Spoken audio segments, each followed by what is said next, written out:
The big issue has fallen prey to an email scam. Now, the Cape Town-based NGO lost money, over R500,000 to this particular hacking scam, and this will no doubt have a serious impact on the work of this organization that prints magazines, collects stories that are written by homeless people to try and create jobs to make sure that they alleviate poverty and also making sure that their families are also fed. But let's speak to Derek Carelse, who joins us now, who's the Big Issue MD, to talk more about this.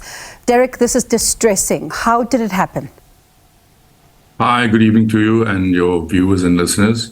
It's the change of bank account details scam that's, it's quite prevalent around the country and globally, in fact. And they somehow get into someone's computer, watch conversations, and they actually imitate the person, and they talk about real facts that that particular person is referring to. They ask someone to change bank of account details. In our case, it was a supplier. And if someone falls prey to it, you think you're paying the actual real supplier, but you're paying into a fake account in another bank and so on.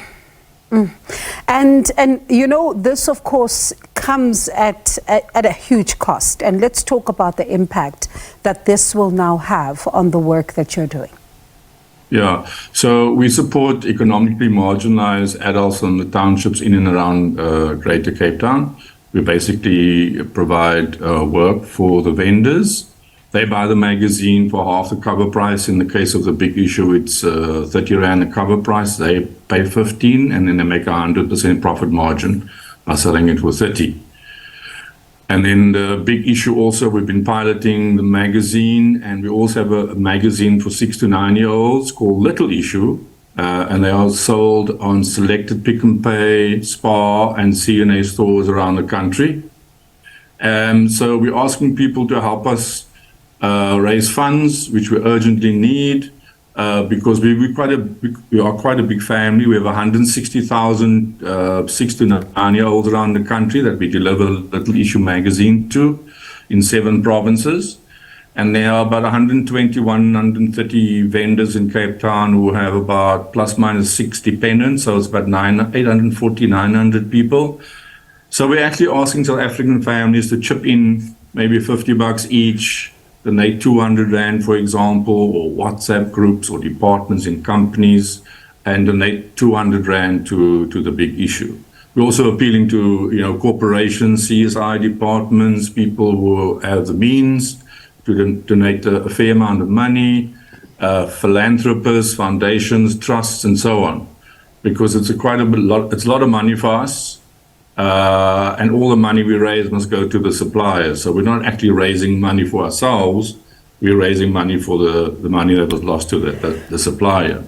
And I wonder, pardon me, continue for a bit.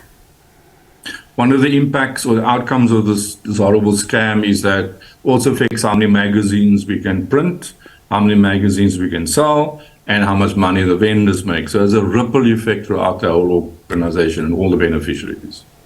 And now I wonder then if you've reported this to police, are they able to even trace where the scam originated? Because I know sometimes these things are difficult to do.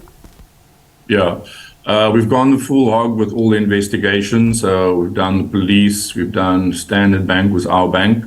The fake account was at FNB. They've done their investigations, and unfortunately they say the money has been utilized, in other words, taken out of the fake bank account, and the money is gone, and they can't reimburse us with any money.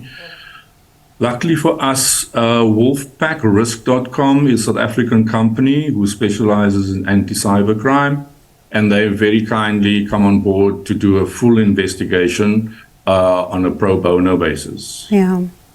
Yeah. So obviously this also puts the future of your organization at risk as well, as you say, if people don't even come forward to be able to assist, but also if you continue, because this is a huge loss. Absolutely. And besides the magazines, the 2 products that we produce and sell, which is the Big Issue and the Little Issue, and the Little Issue is there to help kids prepare for grade 4 readiness, which is a big dramatic moment when the language of instruction changes and so on. But at the same time, we also have a Saturday school for the vendors' children for grade 11 and 12 to help them improve their matric results, go into tertiary education, get a good job, and break the cycle of poverty endemic in families around the country, in our case in the Western Cape. And then we also have a home improvement service where we actually improve the shacks of the vendors' families.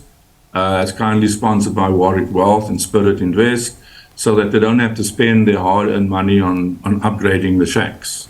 So there's a lot of social programs that sit around the big issue besides the products.